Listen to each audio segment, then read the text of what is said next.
There we go. Hi everybody, Nina here, and Manu here, and Minu here, and all the other dragons. Welcome to the live stream. I hope that you're doing well. I hope that you're enjoying the Stay Home Comic Con and just having fun watching different artists do awesome stuff. So, hey Nova Sempra, welcome. So today I wanted to show you how to make plushies, or just how I make plushies. I'm going to be sewing some of these little cuties. Hey mermaid, welcome! So these are the rainbow dragons that I've been sewing for the last few days for charity. They're also available in my shop. And they're almost sold out, so I'm just working on making a few new ones. Hey Tranquility, welcome! And Vina as well, and Cookie. So many people. That's so cool. Thank you. So I wanted to show you this little dragon. Always starts in pieces. So I'll just deconstruct it because this one is just held together by pins. So these are the three pieces: the head, the wings, and the body. So they look something like this when they come out of the embroidery machine. Oh, have an extra set of wings. So this is how they come out, which is very flat. So the first thing that I have to do is, of course, cut it out. So I'm just gonna start with the body, because I find it the easiest to start with. I don't know why, just a nice and flat surface. So the first thing I'm gonna do is I'm just going to make to go around and around and cut out the body part. I'm not going to try and make it too neat, just cut off the big chunks because it's easier to maneuver the scissors when there is no stuff in the way. And yeah, let me know if you have any questions about the process or about anything that I do in general. As you can see, I also have a big table behind me that I set up in the middle of the room with some merchandise that I was restocking, and I can show you a little bit of the stuff that's available later. We'll see how many dragons we can actually make on stream. So let's let me put that in the bin. Everything out of the way. This fabric makes really a lot of fluff, so it's gonna be super fuzzy. So this is the base body shape, and on the back here there is still, yeah, it's white on white, so you cannot really see well, but there is a piece of paper which is the stabilizer. And I can show you, for example, on this one I have 6 pieces of the body, so it's like a big sheet that holds my fabric. Yes, I make a lot of them also without an embroidery machine. For example, the one here or the one here that I have, the magnetic one. They are only the eyes and stuff are stitched with the embroidery machine. The rest is all hand stitched. And I have a lot of others, but I've been focusing really a lot on making the embroidery part of that. Ooh, let's see if I can do that. For example, this one is made by hand, just the details are stitched out with the machine. The rest is all a sewing pattern that I created. So they are not always made with the completely made with the embroidery machine. It's just my latest passion.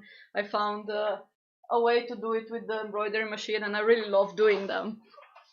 So that's the step before, and I can't really show it because the machine is very noisy. So it's not really handy for the stream.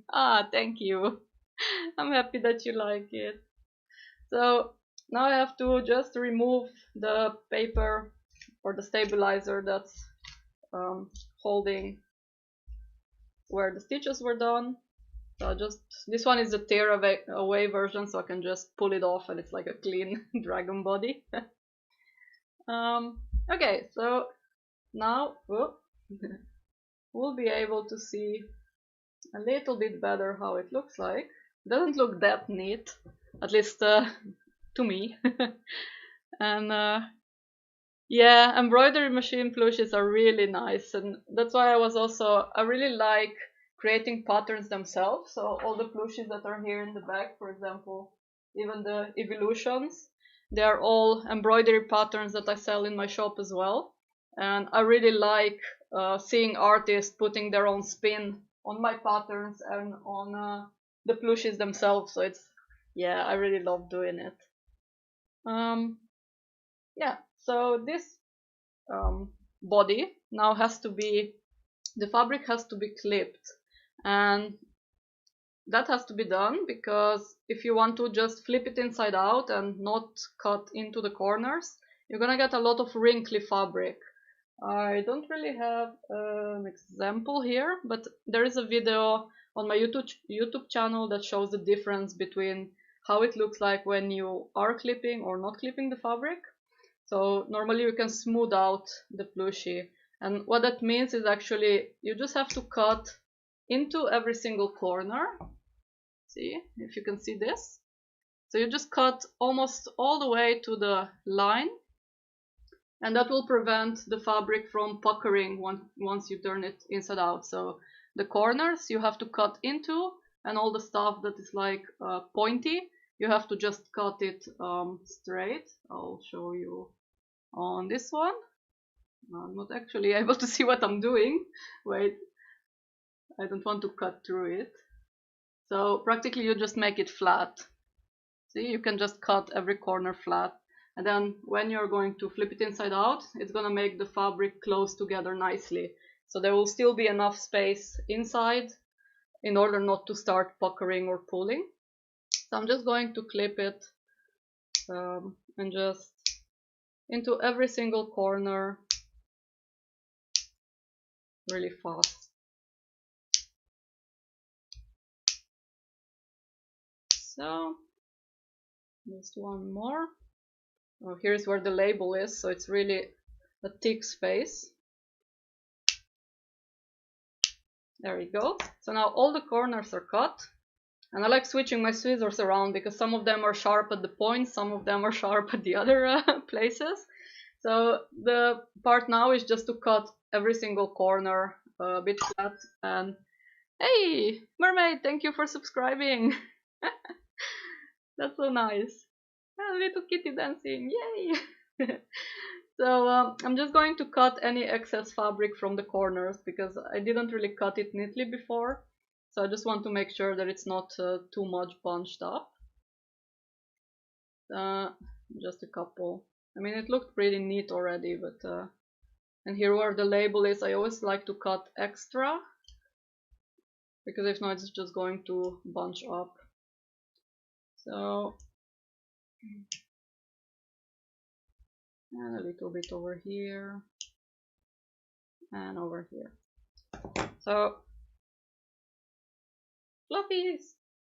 So now it doesn't look much difference, but it will make a lot of thingies later. Hey, Moon Kitty!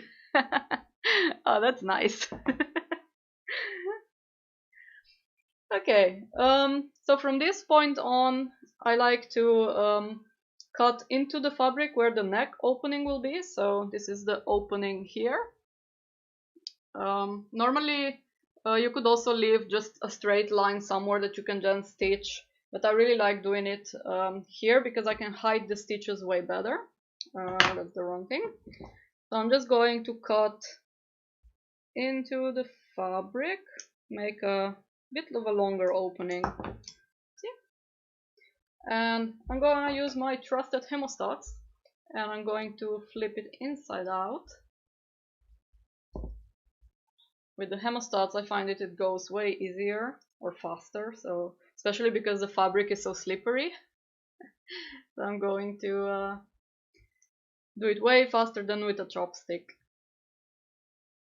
And if you never tried Hemostats, if you're doing some plushie making or flipping stuff inside out, I would really, really, really recommend them.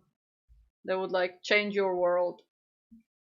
I think it's one of my favorite tools to use because I use them for stuffing and for flipping stuff inside out, or sometimes even when I'm hand sewing and the needle doesn't really get pushed through the stitches, then I like to just push it or pull it with the hemostats. There we go.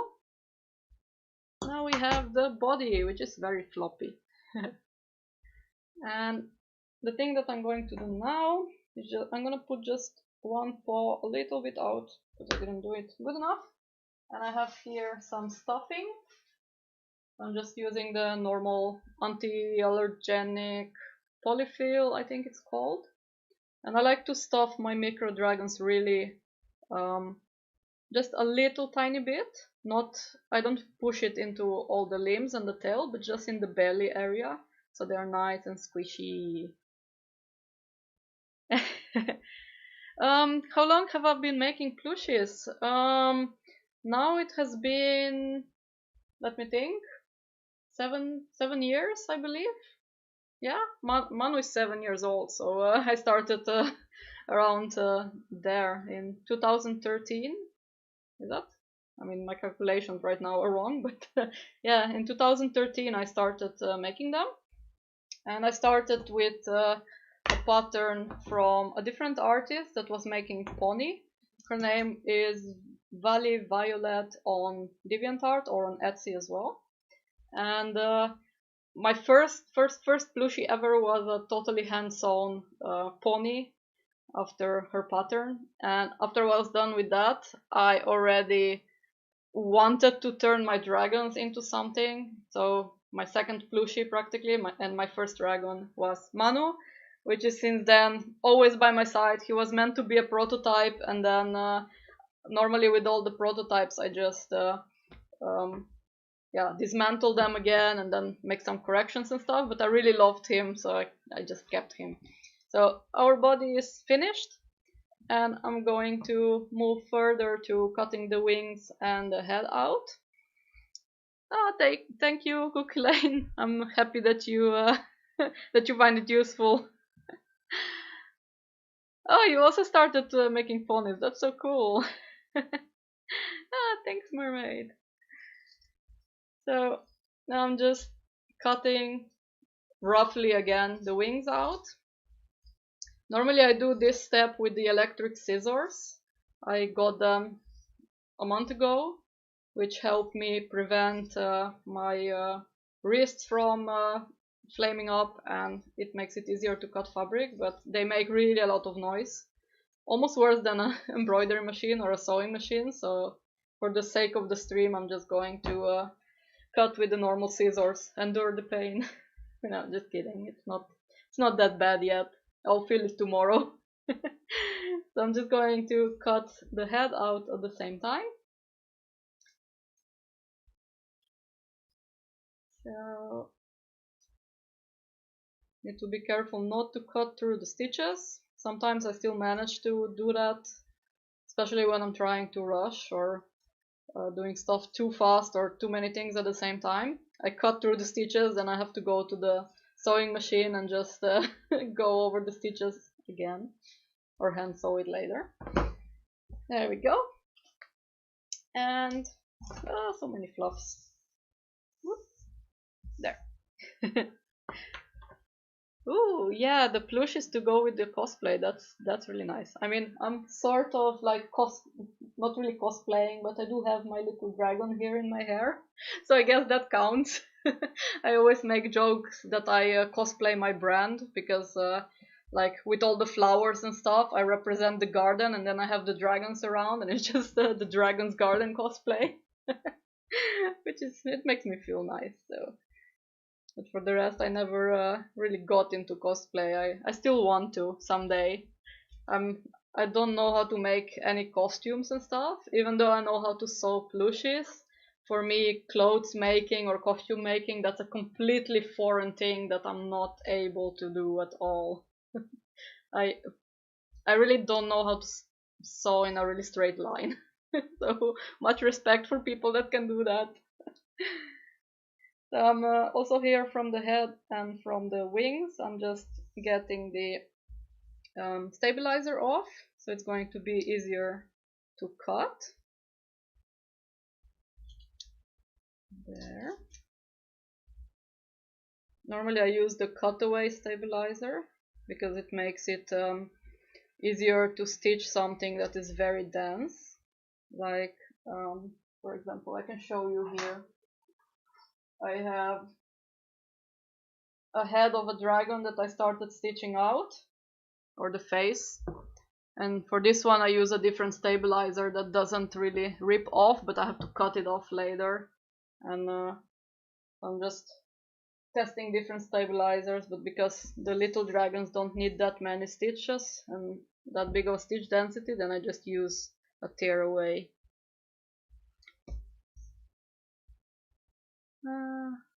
You used to make shoulder dragons and other plushies, and those have a base material because oh, that's so sad. That's really sad. I'm sorry. That's really horrible. But are you actually are you thinking of starting to do it again, or at least replenish some of the fabric or materials? Oh, that was the question for Mermaid. Yeah, Moon Kitty, I think the clothes are very hard as well. Okay, so now I'm going to do the same thing as before. I'm going to clip into the edges. As you can see, this one, like this. This one has a lot of like fluffy parts. I don't know how you call them, like rounded parts. So it's gonna need a lot of clipping in order to manage to get it completely flipped inside out and get all of the little, yeah, all of the little details out. So I'm going to start cutting into it. Oh, that's so horrible. Also, now you only make them as commissions. Okay. Well, at least you can get some joy out of that. I mean, it would be so sad to just stop completely.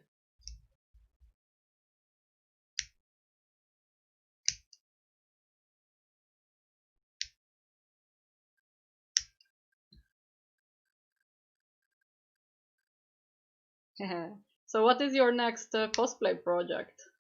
For when conventions are going to be, or are you participating in the cosplay competition for the Stay Home Comic Con by any chance? So I'm just cutting into all the corners, and I think I got them all. Now I'm going to do the same with the wings, and then I will, there we go. And then I will just cut some extra fabric off with the third scissors.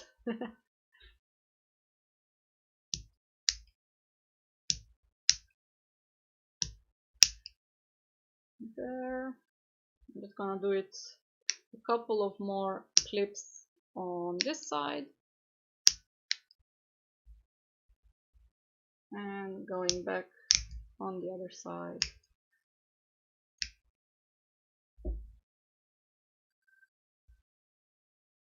Okay. So you had to completely stop with the shop. Oh, holo cosplay, that's so cool. I would love to do cosplay someday.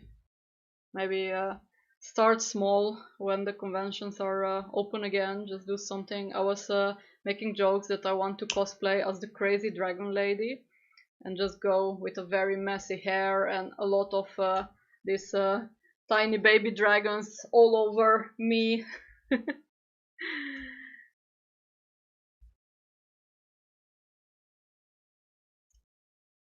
So I'm hoping that there will be some conventions active around September, October, November, end of the year, that I'll still be able to join with a proper table. Even though I find it really fun streaming from home and doing stuff for a virtual convention. Oh, okay. I never actually been for Nishikon and Abunai. That's cool. Hey, hello, RB. Welcome.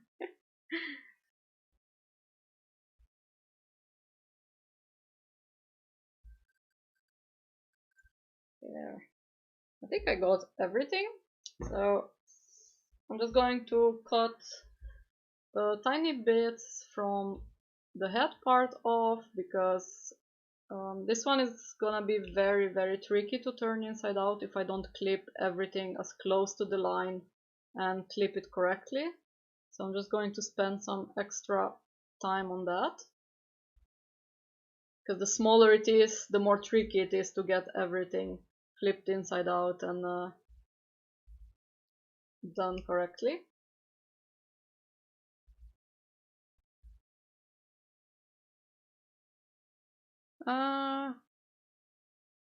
I don't really understand what you're saying, Cookie Line, sorry. The hoop lie on the laptop?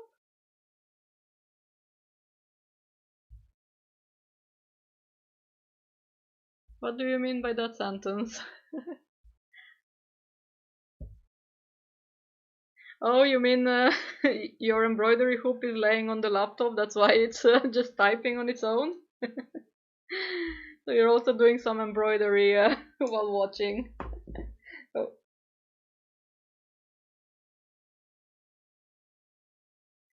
There. I think I got everything. So now I'll do the same as I did with the body part. Oof, there's fluffs. There are even flying fluffs. Oh, that's okay. It can happen. So I'm going to make a cut inside or on the back side of the head, like here. I don't know if it's visible. So I just cut into the fabric on the back of the head. Oh, you'll take commissions of fluffy tails. Ah, that's so cool. I still want to commission somebody for a pair of dragon ears like this and a nice dragon tail, because I do want to cosplay my dragon someday.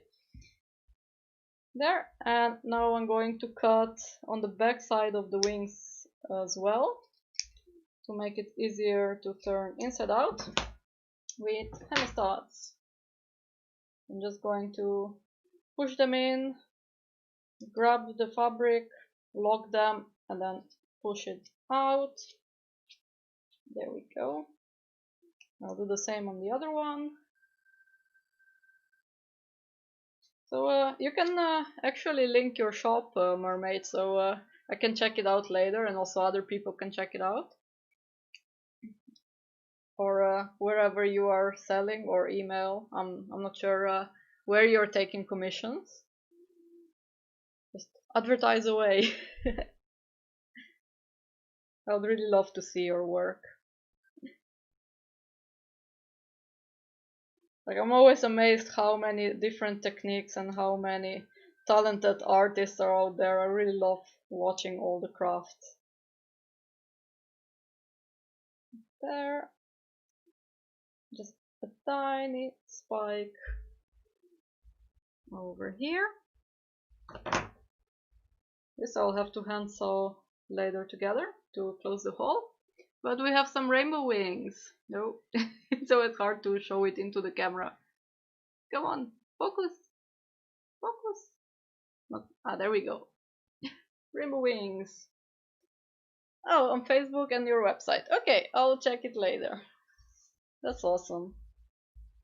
And now it's time to turn the head around. So I'm just going to start with each ear. Just push it through or pull it through the hole. It's a bit tricky. It's so slippery, I can't really get the hemostats through. There we go. And pull. So I got a little mushy face that I need to push out. Now it's gonna take a nice shape at least.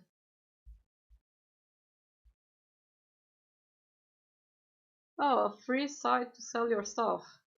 Well, one option is Etsy.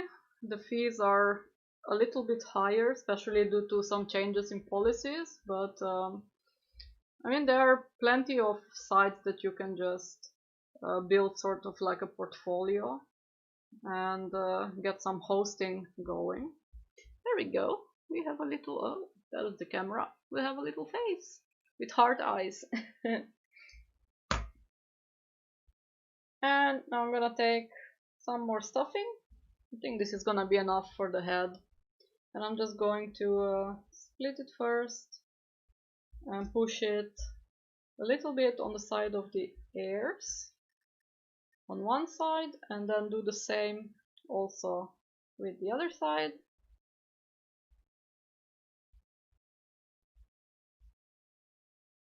And then I think I'll need another one for the middle, just so it's squishy enough.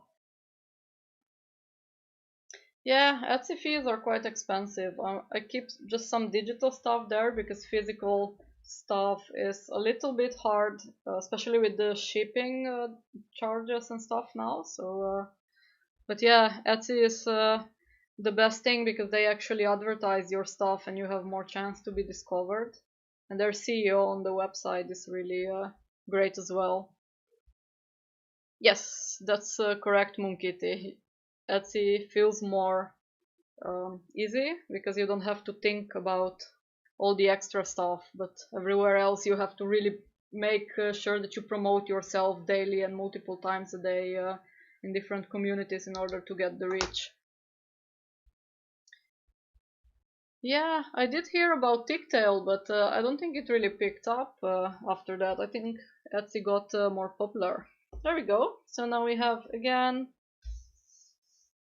pieces of a dragon, and now it's time to do some hand sewing.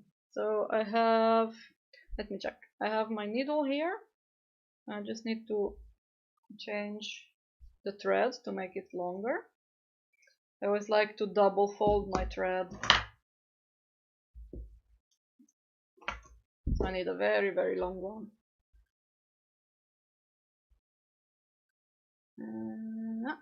There. I'm just going to use a nice trick from my grandma to make the perfect knot.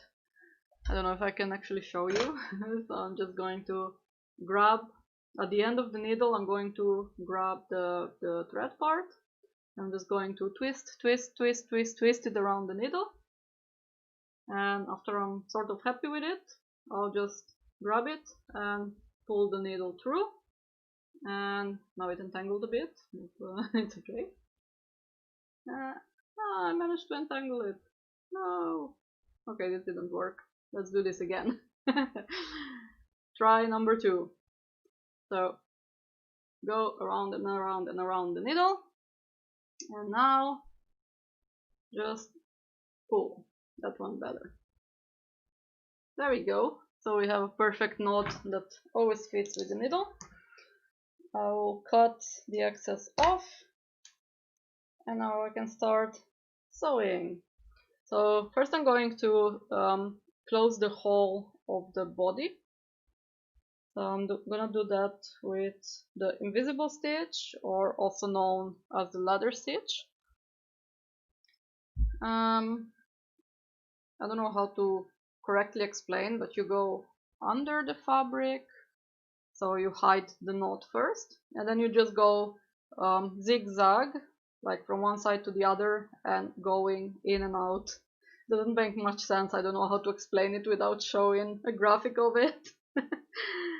So I'm just going to go on each side of the hole and push the needle in and out on one side, and then in and out on the other side, and then again in and out on one side, and then in and out on the other side. I don't know if I can actually show you this because maybe I made too many stitches at the same time. And it's white, so it's gonna be very hard to see. I'm just gonna pull them out a bit. Let's see if you can see this. There. Yeah, it's really hard to see, but you can see that it's just zigzagged. And now if I pull it, it's going to close the hole completely, so you won't be able to see anything. So you don't see that there was a hole anywhere, and that is the way that I stitch every single piece of my plushie in order to make it invisible. So, and a trick to doing a very nice and neat ladder stitch is actually to make the zigzagging steps, or I don't know how you call them, to make them as small as possible. So the tighter you make it to each other, the neater your stitch is going to look. So now I'm just going to close the hole with a nice double knot, and I'm gonna push the needle all the way through to the other side, and then pull the thread and just cut it on the other side. So now the other part is just hidden, and you can see if I move away the extra fluff, you can see that there is not really visible where the opening was anymore. Mermaid, the fabric that I use is called Minky, which is very fluffy, furry. It leaves a lot of fluff, so as you can see, like everything is. The brand is called Shannon, so this is Shannon Minky, and they have really a lot of different colors that you can choose from. Especially, I really love all the pastel colors, and I really like their fabric. Now I'm going to get another knot going, and I'm going to stitch the wings, because I have a pretty big hole on the back of the wings, so I have to pull it together again.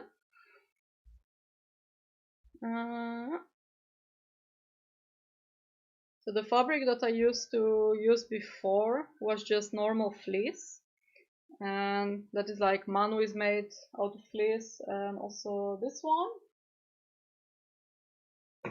It doesn't look so fluffy. With my camera not focused.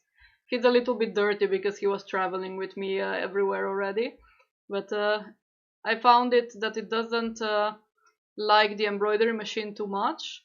The stitches get too stretched out, especially on certain colors, so I really wanted to work with Minky because it's not so stretchy and it's more consistent when you're embroidering on it. But of course there is a ton of fluffs, as you can see. I mean, I'm making it with the white fabric right now, but I mean, if I stand up, you will see a lot of fluffs everywhere. So that's the downside of it. And now I'm just going to do the ladder stitch on the other side as well. Just going from one side to the other, in and out.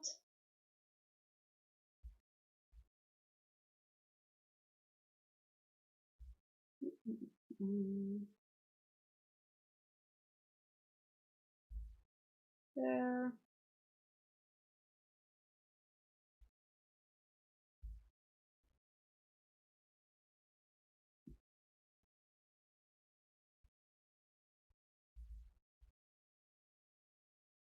Sometimes it feels really tight when I pull the needle because I'm very close to the stitches, so it's a little bit harder to pull it out or push the needle through.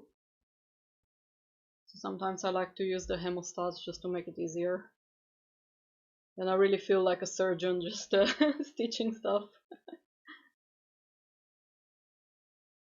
There we go. So this one is going to be on the bottom, attached to the body, so I stitch it only one time. And I'm just gonna make the knot, and again, I'm gonna make another one just for good measure. So, and now I'm going to push the needle through. Just have to be careful not to go through the embroidery part. And now I can cut it. So now we have wings that are neatly stitched together. And the last part, I have to stitch the back of the head where I cut the hole in order to stuff it. There.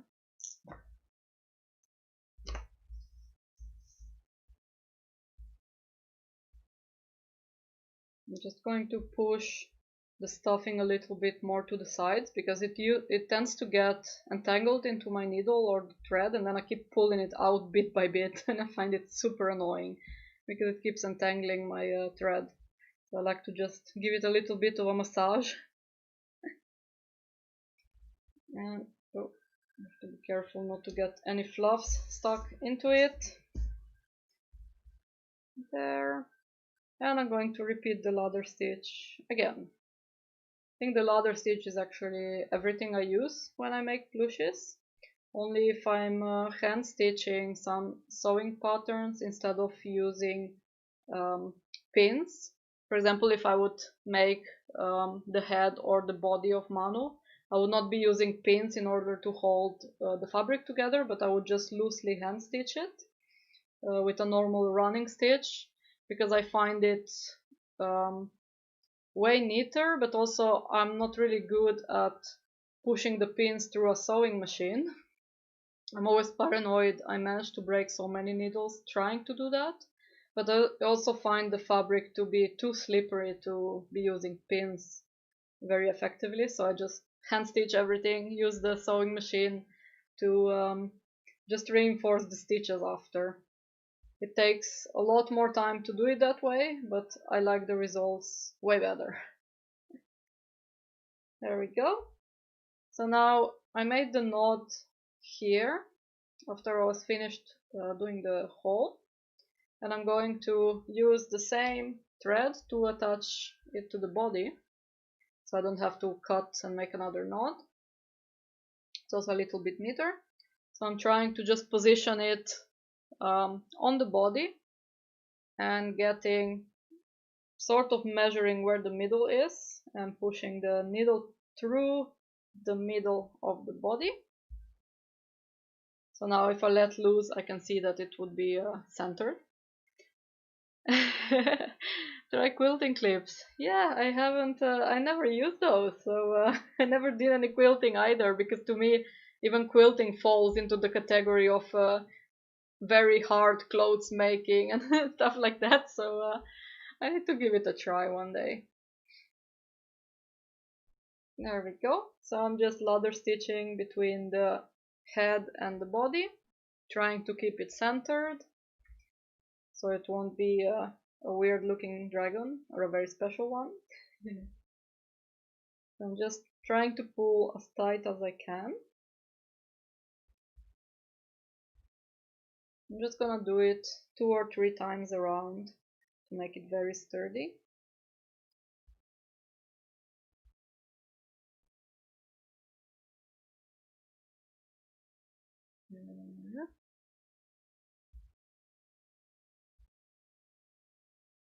And around the first time, and my thread is almost at the end, so I think I'll manage to go another time around.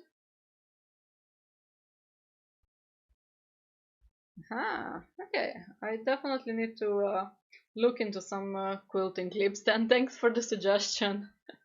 I really like to test new stuff, so that's definitely the next thing on the list. I'll see if my sewing shop here locally has some, so I can visit it on Monday. Hey, Cat Fizzy, welcome! Oh, you're using Wonder Clips. Okay. And Moonkint is also using them. Yay! Apparently I never got the memo that those are good to use, so still sticking to hand stitching. But it would be awesome to have something that is really how do you call it? Reliable in that situation. I find pins not so reliable, so I only use them to stitch some how do you call it? Not stitch, but to pin some limbs and so on the plushies and other stuff before I stitch them. And I did a little mistake, or not really a mistake, but my thread is too little to make a knot. So what I'm going to do is I'm going to cheat a bit and cut the thread away from the needle, make half of the knot, or I already made half of the knot, and then I'll just thread the needle through the knot, and after that pull the two loose ends that I just cut out through the eye of the needle. Let's see if I can actually do this without moving too much. And then, luckily my eyesight is so good. And then I'm just gonna push it through. And I managed to do the knot even though my thread is too small. And I'm going to do the same. I will. It's way too big of a needle, so you can see this is the only thread that I have, and it's like halfway the needle. Oh, you're done with half of the griffin body. That's awesome. You're working so fast. I mean, for me, just making completely hand stitching one plushie, it takes at least a day or two. But you're really fast. You're gonna probably be done before I manage to make at least a few dragons here. I'm trying to just push the thread through the eye of the needle. I should probably grab my glasses. There we go. So now I'm just pulling it through to the other side and I can clip it. There we go. And now I just have to attach the wings with a new piece of thread.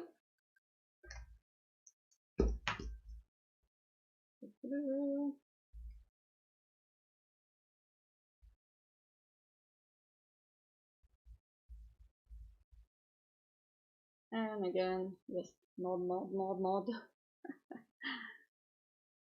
Oh, you did use a little bit of the sewing machine, okay. Ah, that's cool. Yeah, I would love to play some Ark. Maybe later. Yeah, later I'll be restocking my shop again. But maybe tomorrow or Monday I can play some Ark again. And Cookie is working on the hand sewing parts of Corviknight. Yeah, that's nice. I actually managed to hand sew another one. Wait, I'll show you. This is my finished Corviknight. So the little burb. And I'm thinking of making a shiny version, but a very tiny one because I really like it. Yeah, I like it that we're all sewing together. Oh, you also finished a Flareon and a Corviknight. That's so cool. Bye bye. Enjoy Ark. There. And thank you for watching and for stopping by. I hope that dinos are going to be kind to you.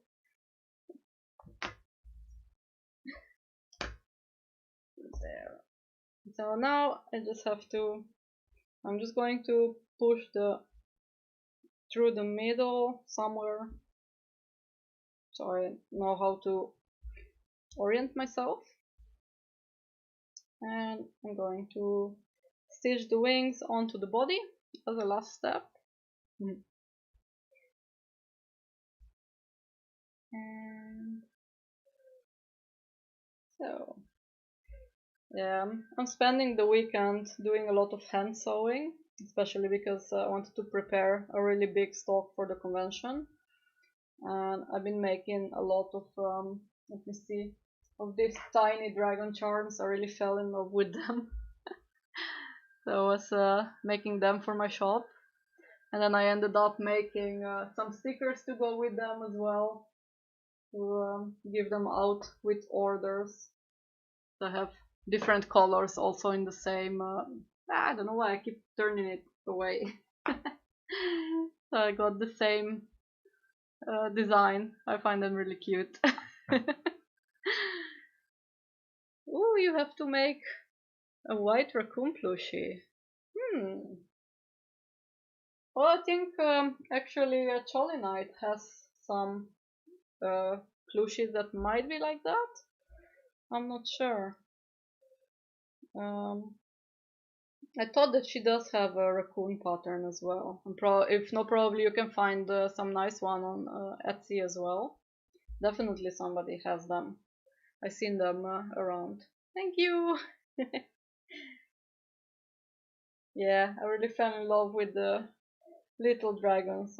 I like them that they are finished so fast, because most of the other plushies that I'm making, they take me a week or a couple of days to finish, but the very tiny charms or tiny micro dragons like this, they take a few hours and then they're done. So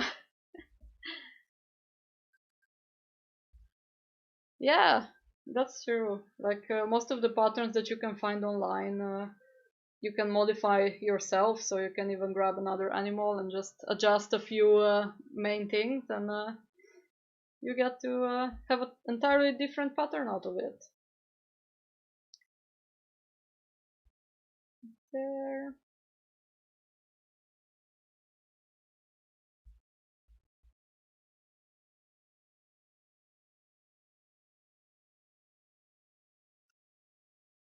Hey, Cookie Snack, subscribe. Thank you very much for the subscription.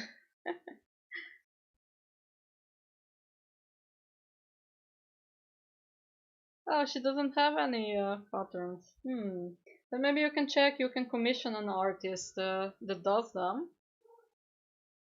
There are plenty of artists that actually take pattern commissions, I think. Not only for embroidery, but also for sewing.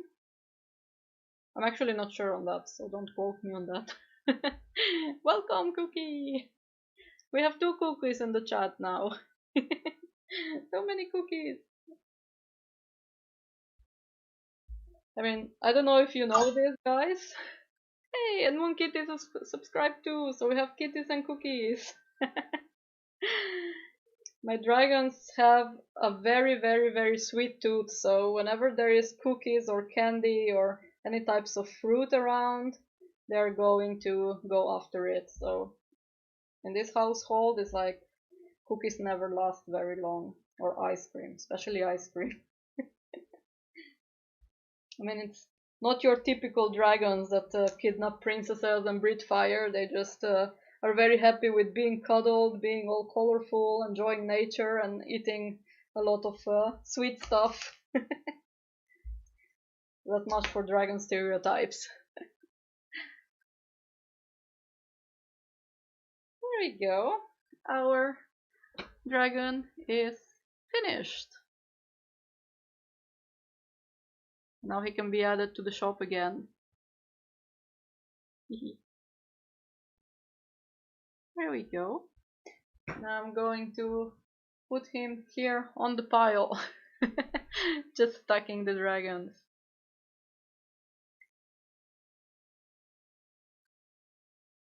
Yeah, well, that works.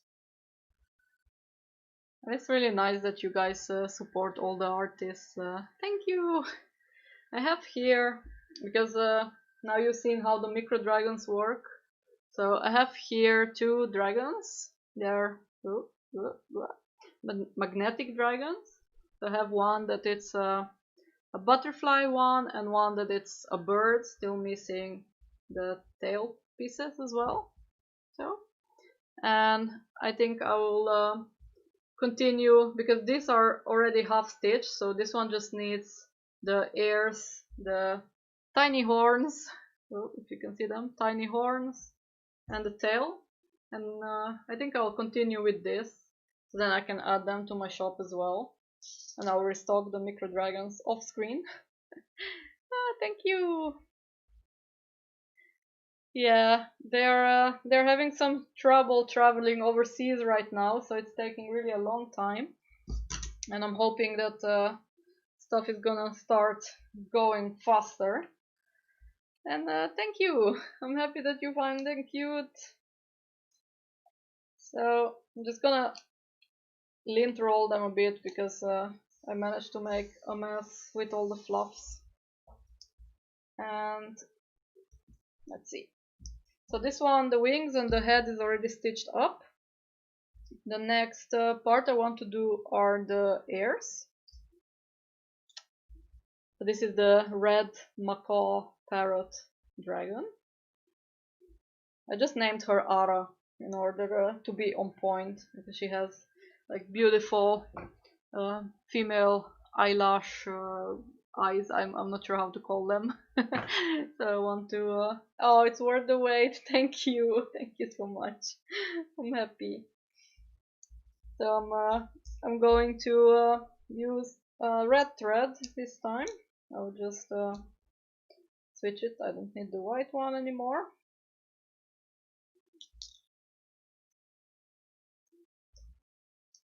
I find making small plushies so hard and time consuming. It's really tricky to get all the tiny pieces sewn together. Working on giant plushies is definitely easier. You have more space to maneuver and to move your hands.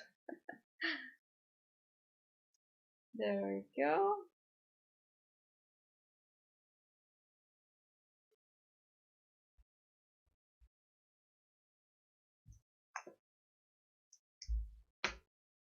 Let's see. Oh, I did have the ears already pinned off, so I need to check how I want to put them. Normally I just wing it and do it in such a way that I think is the cutest. I think I'll do something like this. It's not really that visible what I'm doing, but I'm just holding up against the head and I'm going to poke a few needles through, so then I don't lose my how do you call it? I don't lose my alignment. And then after just stitching around, it's going to be way easier if they are going to be standing in place. There we go. Just a couple of more stitches and I think then it's sturdy enough so I can let go. Yeah, this is looking good already. These are actually from the line of my magnetic dragons, so both of the front and the back feet are equipped with magnets, so you can actually grab on stuff or they can grab on stuff really sturdily. I really love all the magnets. I need to equip all of the dragons and all of the other stuff with magnets as well. I have a magnet obsession that's not really that healthy anymore. So I'm just going around and around each line in order to secure it very loosely, and then I'm gonna go 2 or 3 times around to really make it to get the proper shape and the proper angle that I want to have.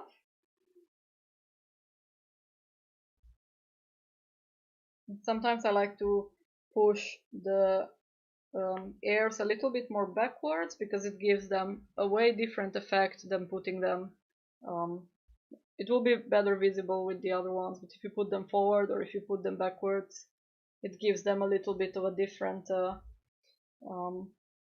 expression, I find. So I like to play around with some variations. That's why each dragon is unique. Even if there is completely the same colors or the same model, I always like to make just some small adjustments in order to give them a different personality. There we go. So now I have to push through some double stitching, which is actually very, very hard. So I'm going to use my Hemostats, these ones, in order to get or to push the needle through, because if not I'm gonna be hurting my hands too much. There we go. So the needle is through, and now I can just pull it out on the other side without having to really struggle gripping with my fingers. And now I can just go again. Wait, I'm going to just pin her wings on the bottom so I can see better what I'm doing. They're not gonna be in the way. Go. It's gonna make it easier for me. So she's not really gonna be standing correctly now, but at least I can see more of what I'm doing. There we go.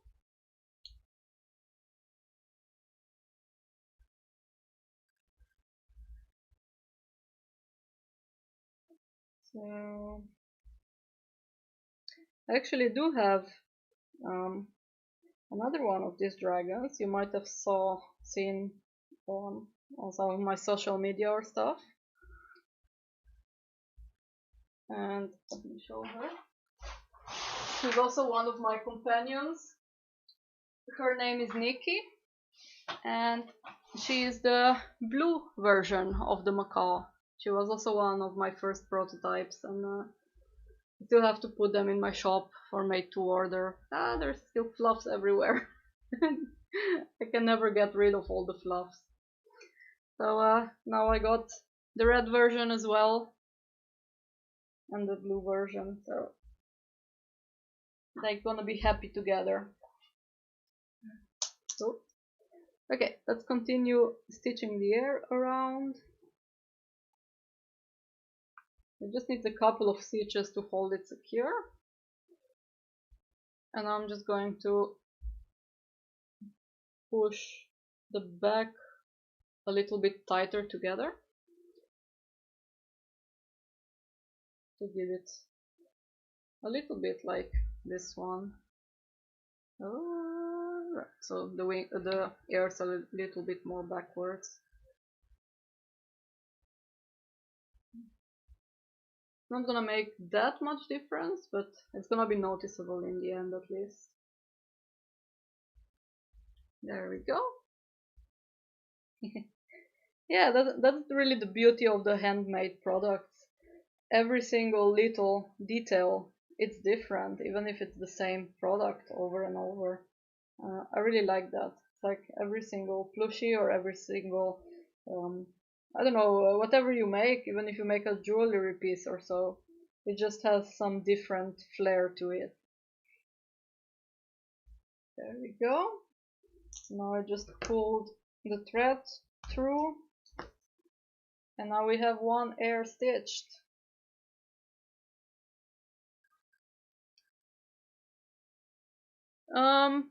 My eyes mostly get tired because of the lights. I have a light there, I have the window open and the lights above me, so I do feel a little bit sensitive eyes type of thing, but just from stitching, not really. I think my hands get tired way faster than my eyes. I think I'm just too used to it by now. But I had in the past month or two, I had really a lot of trouble with my carpal tunnel and with my wrists flaring up. So I wasn't able to do that much hand sewing for a longer time. So also now whenever I do a live stream with the hand sewing parts, I have to rest, or I have to make sure that I rest my hands for a day or two and not just continue hand sewing, because if no, I'm gonna end up with braces and not being able to do anything at all for a week. And I don't want to do that. That's also one reason why I got me this electric scissors. I can just show them, which practically cut the fabric for me, or not really for me, but I don't have to keep like pushing on them with my fingers or gripping. I can just roll them through and they would cut automatically. So that's a life changer. And for the rest it's just yeah, a lot of patience. For some reason, for certain things I have really a lot of patience. I can just sit here and just do it for 12 hours straight if I want to, but it's not really healthy. So I wouldn't advise it. And the rest is just practice. I think I got used to it. Yeah, switching up what you're doing definitely helps. I even sometimes, if I go on a 1 hour mark or 2 hour mark on hand sewing, then I just like to do some exercises in between, or just yeah, stretch my fingers, get I know that there are a lot of exercises that you can get, especially for carpal tunnel, which is like stretching your wrists and making sure that the tendons and everything is working fine. And so I just like to take a little break, stretch stuff, and then continue. So it makes already a little bit of a difference to do that in between. But definitely taking a break of at least half an hour, 15 minutes, then it's very helpful. Yeah, doing different crafts helps as well. I really like, normally when I'm not sewing, I like to draw. Most of the time, if I really want to sit quietly and just relax, I would do some sketching and just plan out new patterns or new dragon designs, just little doodles that I can then later digitize, or that I can create into patterns. And if I really have time for a couple of hours, then I like to do some gaming. But that's a really rare occurrence lately because, yeah, if my hands need to rest, then I cannot do any gaming anyways. So it doesn't make much difference. So I would just go make patterns, do some drawings in between, or just take walks, meet friends when it's possible, watch movies, a lot of things. But normally, if I start watching a movie, then 9 out of 10 times I'm just hand sewing on the couch while watching a movie, so it's not really resting.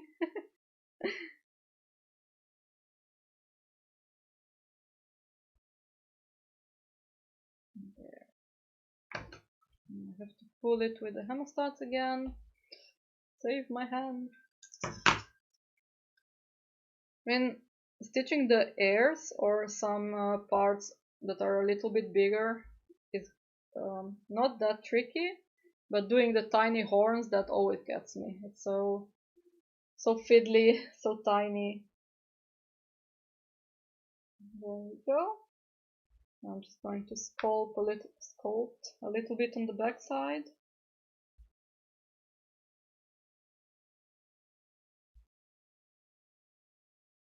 Just make sure that they are both equal.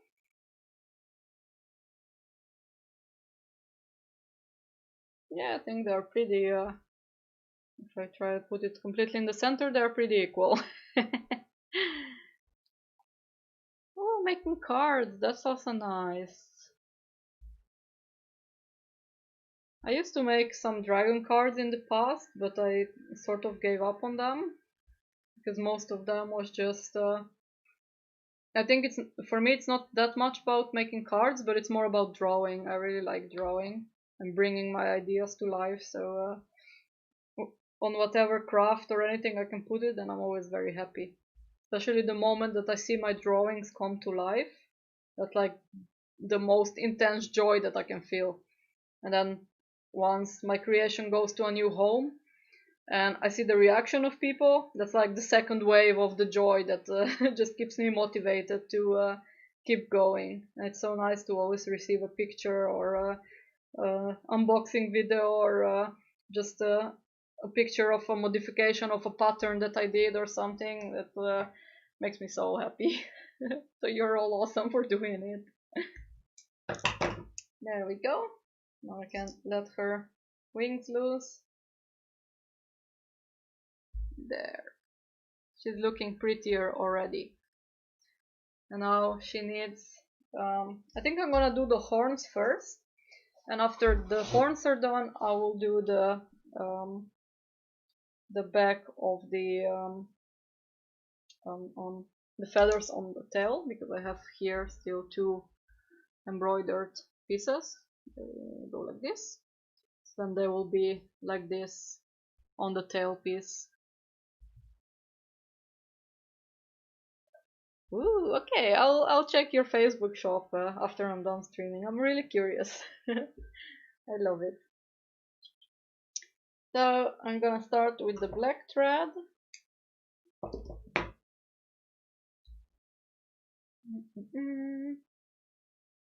The horns that I have already stitched out and stuffed. I managed to do that today. And I'm gonna try to put them up nicely. They are very, it's a very hard and stretchy fabric to work with. It's not minky, but it's like a spandex, leathery type suede thing. I'm not really sure, but I really love it because it has sparkles. I don't know if you can see. It's gonna focus. Focus, focus. I don't know actually where I'm putting it, but come on. I think I need to be very, very close to the camera. That's not really working, is it? Come on, focus. I think it just doesn't want to focus. Let me see, I don't have any other dragon with this one, do I? I have Nikki, but maybe it would be... Ah, there we go. So it's a very sparkly spandex type suede. I'm not really sure. Even the shop couldn't tell me what kind of fabric it is, but it's very stretchy and it feels kind of like suede leather on the other side. And I really love doing stuff with it, but it's a pain to stitch. Like just doing it on the sewing machine is such a hassle because it keeps getting stuck. Like the sewing machine tries to pull it downwards, so it keeps getting stuck. Let's see, I want the horns of this one to be maybe towards the back, more aerodynamic for a bird. I want to, let's see, I want to place them first, just to see how it will look like. So that's one.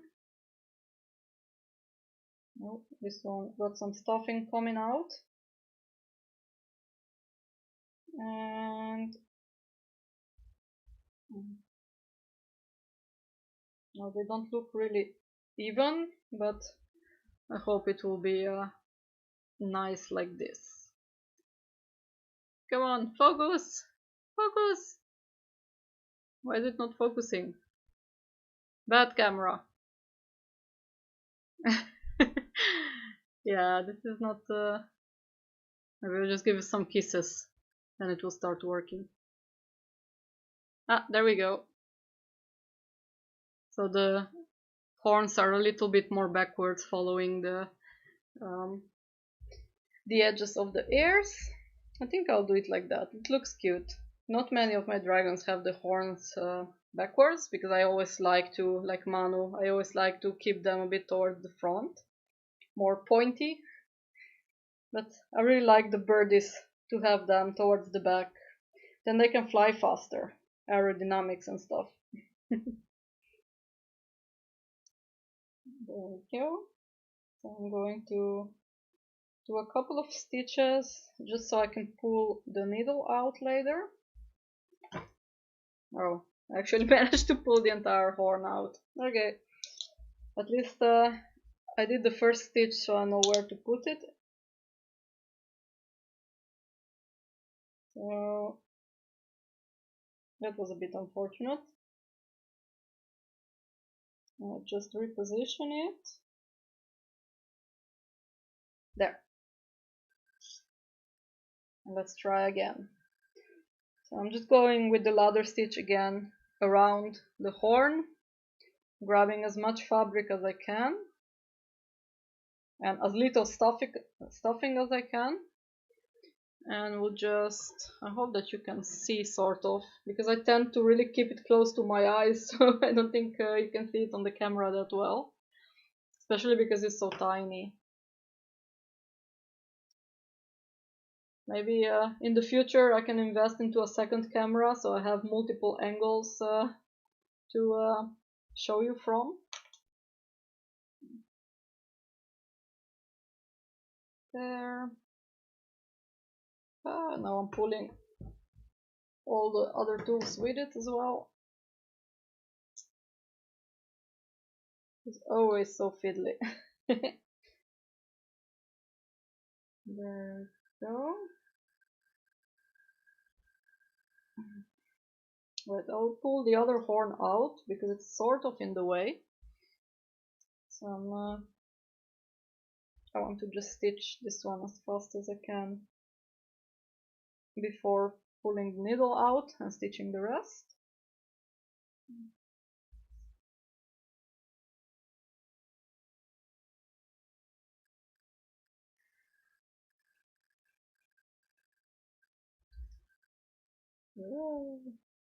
It's always grabbing all the limbs with it. So now I have here a little bit of the stuffing peeking through just on the bottom, and I'm going to push it with the needle and just jam it back in before I pull the stitch over, because I don't want it to keep coming out. Just need it to stay inside. I don't want any white on the outside, so I just pulled it or pushed it through, and I'm going to grab the fabric with the needle and just close it off, and repeat again. Just do a couple of more pushes of the not the stabilizer, the stuffing on the inside. And now the tricky part comes, because I have to go with the needle in between here so in between the horn and in between the air without without much space, which is gonna be very, very tricky. I need to get the angle just right in order to close the stitch correctly. If not, it's gonna look very jaggedy. I want to just try and do a couple of stitches there. Try to pull the air as far as I can on the back or towards the back. Yeah, I think this one went a bit better than I expected, so it wasn't that much of a drama. There we go. I managed to untangle the thread a little bit, so I have to go. There we go. And now I can just continue and do another stitch around, because I'm already at the starting point. So now I just need to secure it and do a few extra stitches in order to make it more even.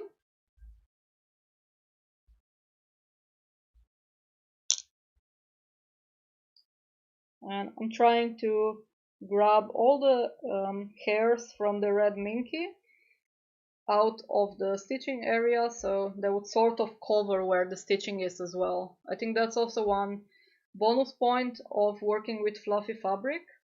You don't really see where the stitches are, because the fabric is really I mean, you can see here on the front of the face, here is where the line went for the head, but with the fabric ruffled up, you don't really see that there is any lines or any splits.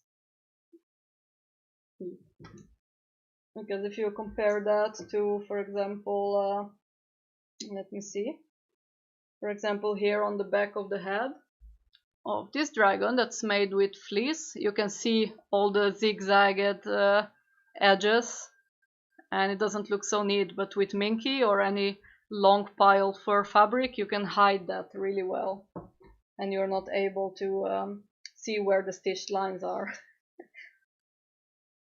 So I like to just push and pull the hairs of the fabric, sometimes a little bit over where I'm stitching or out of the way, so I can push them back in later.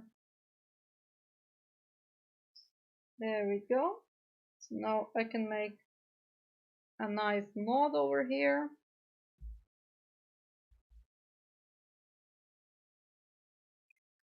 And then I can move on to the next horn. Oh, wait. Just need to, there is a little hair that got stuck in here, so I'm going to move it out of the way. That's better, because if not I'm gonna get a lot of hairs gathering into one spot. I don't want to have that.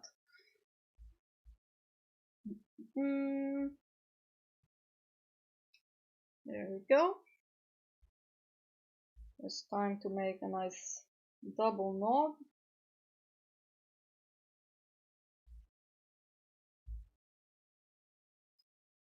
And just hide the knot inside the fabric. Just pull it out from the cheek part. I always feel so bad stabbing the plushies. And now I have to match the other horn and see if I can make it sort of similar.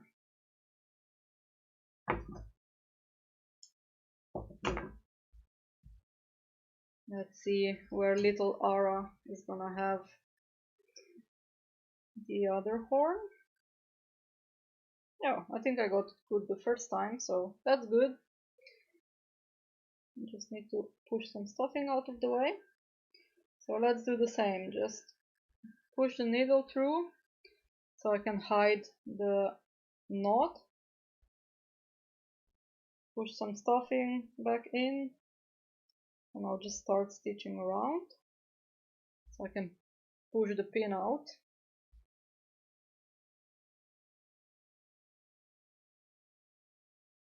Maybe I need to put the pin a bit more towards the back, because the front is now being held by the other thing. But I think I'll actually stuff this horn a little bit more, because it doesn't feel that equal to the previous one. So I'm just going to, maybe not that much, just going to twist a little bit and push it in. It's actually very surprising how much stuffing can go into one little area. Oh, there we go. I'm just gonna clip off all the loose strands from the stuffing, because there are a little bit too many picking out. There we go. That's better. Now it's more chubby on the bottom part like the previous one.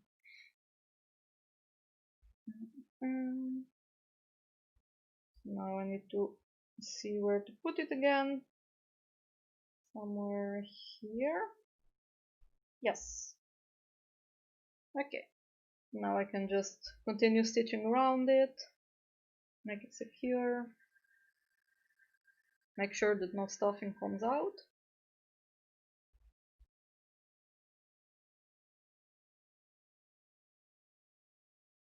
And the tricky part going between the ears again.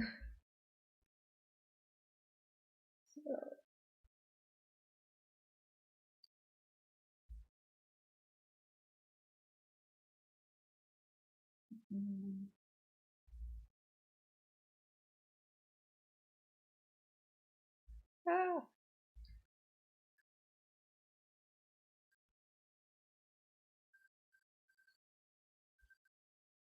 I think I'm almost around, so don't need the pin anymore.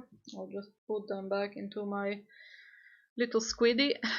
I have here a very poor squiddy of mine, which serves as half of a voodoo doll for all the pins and needles.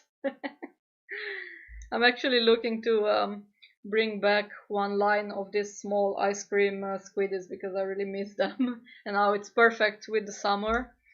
I just need to bring all of the squiddies back and make some new versions, especially now with the embroidery machine. They're gonna look way nicer, because all the previous plushies that I was making with fleece, also Manu and the squiddy as well, they have hand painted faces, as you can see.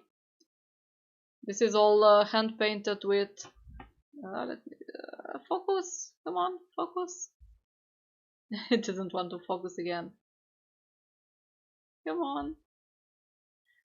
So they're all hand painted with, there we go, with acrylic paint and with fabric paint.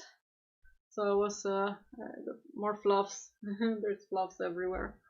So this is how I was making my plushies before, just hand painting everything after the plushie was done, adding all the details with a paintbrush. And now I'm really happy with the embroidery machine. It goes way faster and it looks way more neat.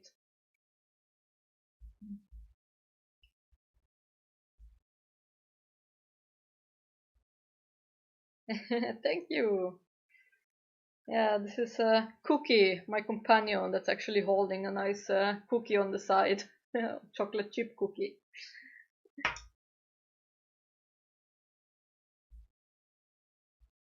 I think before I started making dragons full time and everything, I was making a lot of this sort of ice cream cone squiddies, or at least I call them squiddies, but they're actually octopuses. I just thought that it sounded way nice. So their official name is the upside down ice cream squiddy, which is way too long. And this summer I want to bring them back. I haven't done one in quite many years.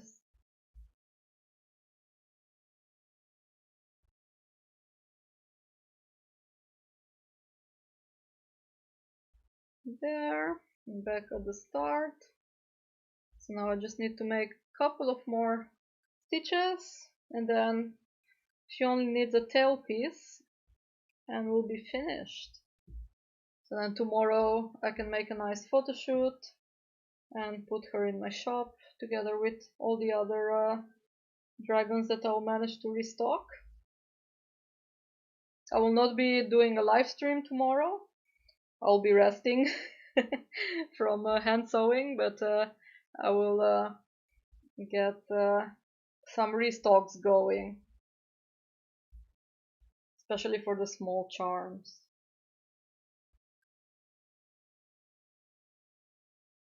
Oh, before the fire you had a tomato one. That's a nice one.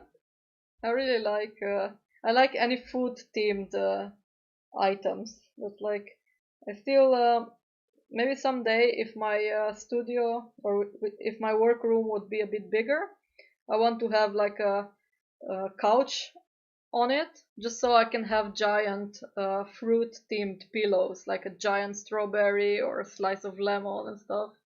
But still a little dream of mine.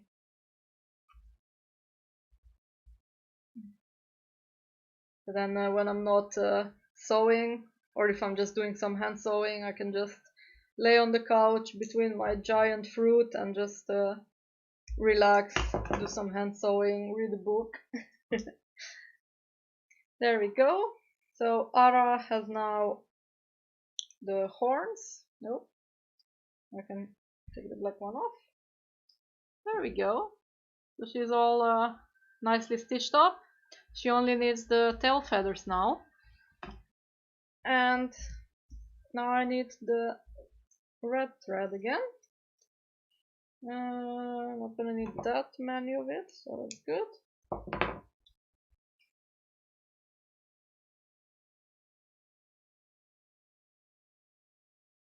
There we go.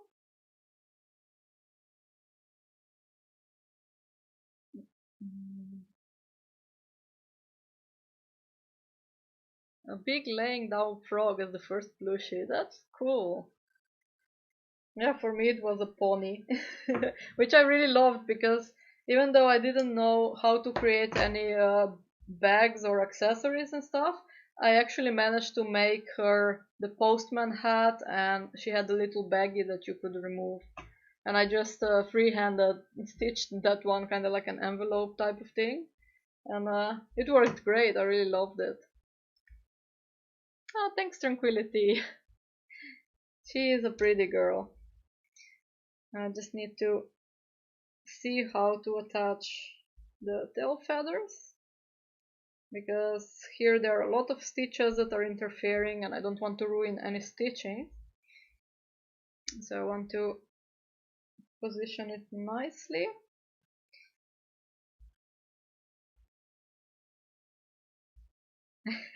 That's cool. Did you ever do some of? I know that there is a lot of like challenges and memes to plushify something that you did as a first plushie or so, like how it looks like when you remake it after so many years.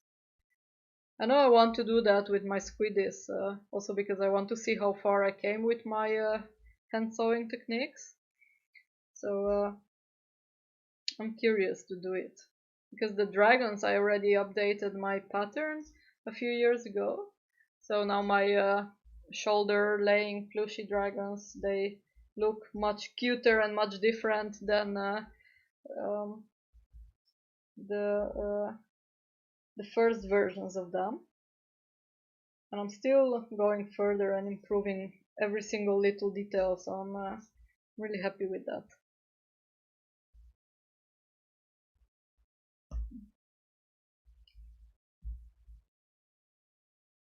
There, just making sure that the thread doesn't entangle too much. So I have the front. See, she's already grabbing my needle with the magnet.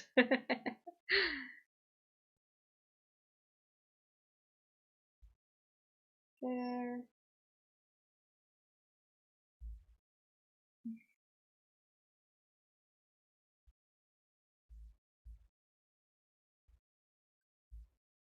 I just have to stitch the back part of it in order to be able to lay it a bit more flat, because now it's just stitched on one side and it's kind of going upwards. Now if I stitch it on the other side, it's gonna lay more flat, which will look way better.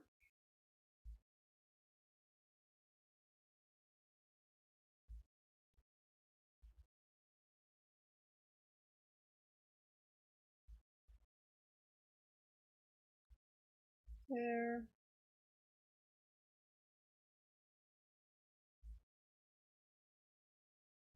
Now we're almost back at start, so I'm just gonna go over some stitches to make it neater and to sculpt a bit of the edges away.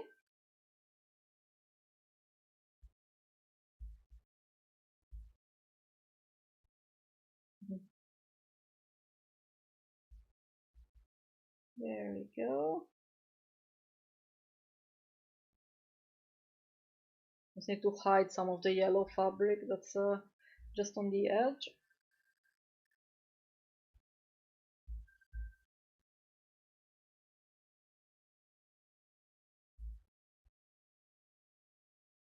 There. Now she needs a nice secure knot, and I can do the other side of the tail.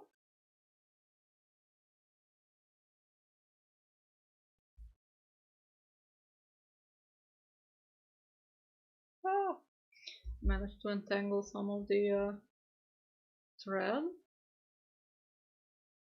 Let's try and split it open so I can fix it. Oh, it's actually not entangled, it just pulled from one side a bit too much. Oof. Because I'm twisting the needle so many times around, and then I get all those twisty stuff.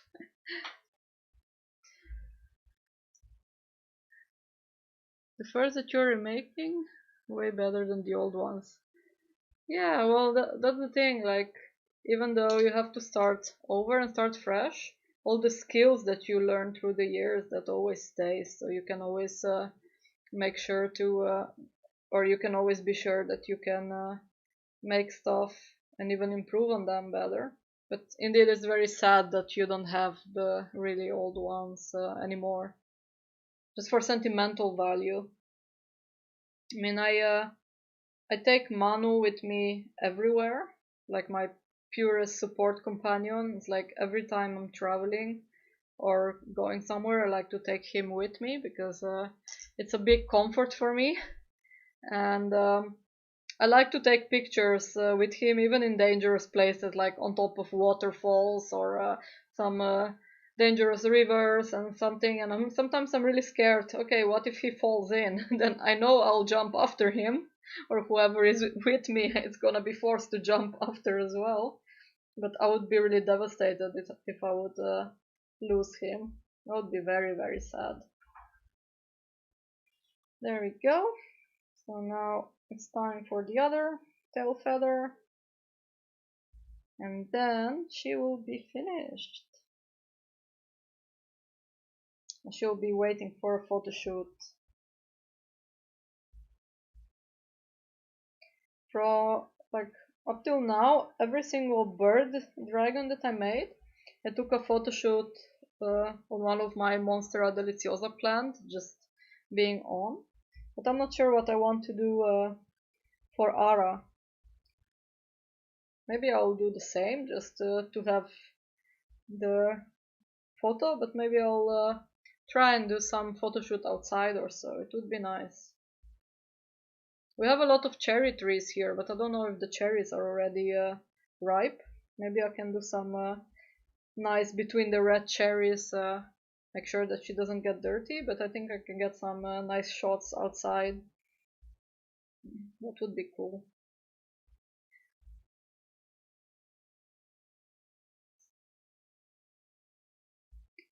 There we go. So the front part is stitched. I have to do the back part. Oh wow, more than 30 years old. That's wow. That's a very sturdy costume. I mean, that sounds really devastating. Just like, yeah, losing everything, having to start everything over. That's quite a traumatic thing, I find.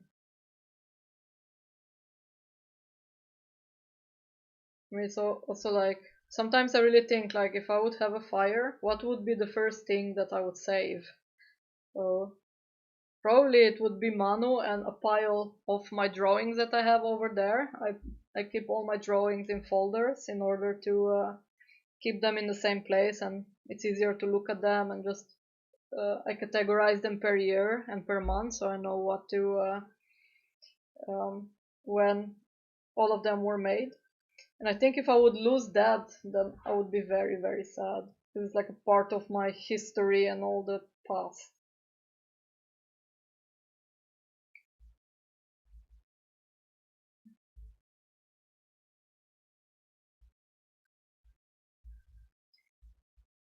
There we go.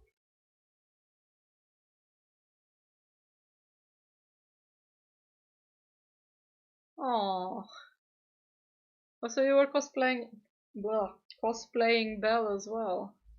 That's nice. I want to see your cosplays. Do you have any pictures on your social media and stuff? Yeah, that's the thing that I'm really worried about. I do need to, I keep telling myself I need to go and scan all of my drawings just in order to have them back them up in a cloud or something. So just in case something happens, then. But if I may ask, what did cause the fire? Was some malfunction or some electrical thing, or that's such a horrible thing. I'm really feeling sad for you.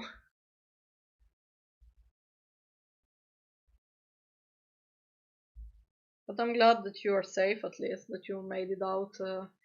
I mean, the stuff is more or less always replaceable, except certain sentimental things. But if you're safe and your family is safe, that's the most important part. There we go. Ara is finished.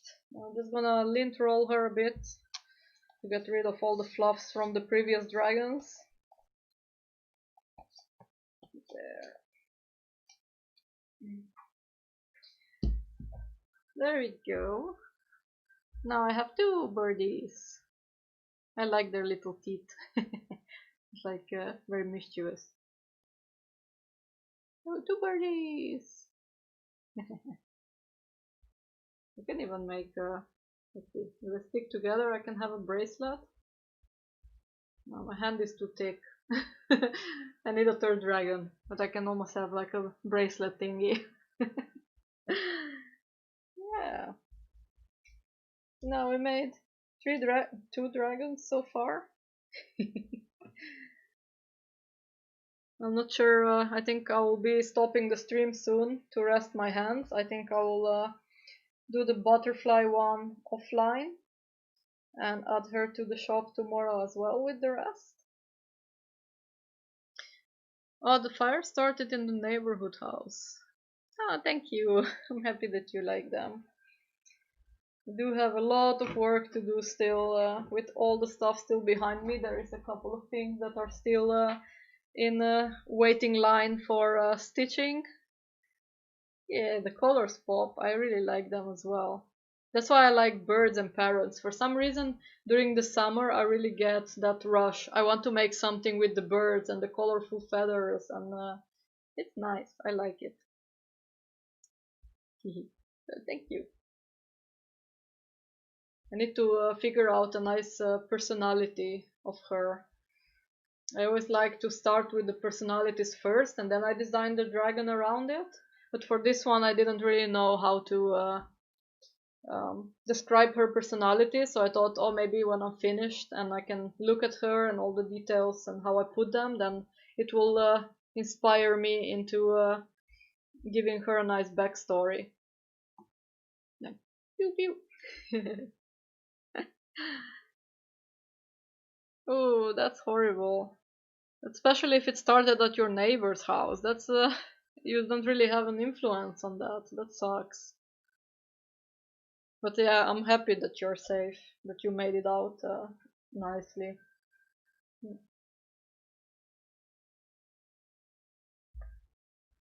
Okay, so I think I'll stop the stream here. It's been already it's been already almost 1.5 hours over. Oh, yeah, that's horrible. That's also a lot of money and a lot of how do you call it? A lot of sentimental value stuff. So I really feel bad for you. I hope that someday you will want to remake all of them, and then they're gonna be even more awesome.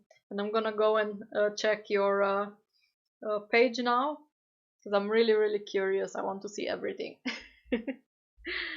So yeah, guys, I hope that you enjoyed, that you managed to learn something new, or at least that some of the tips or things that I said, I didn't really go in depth that much, but I hope that something at least helped. I'm gonna be working on making a lot more YouTube tutorials because I really like showing some techniques. So I think you can expect some more in-depth explanations of things and stuff coming. So please subscribe and enjoy the rest of the day. Thank you for watching, and we'll see you next time. So bye bye.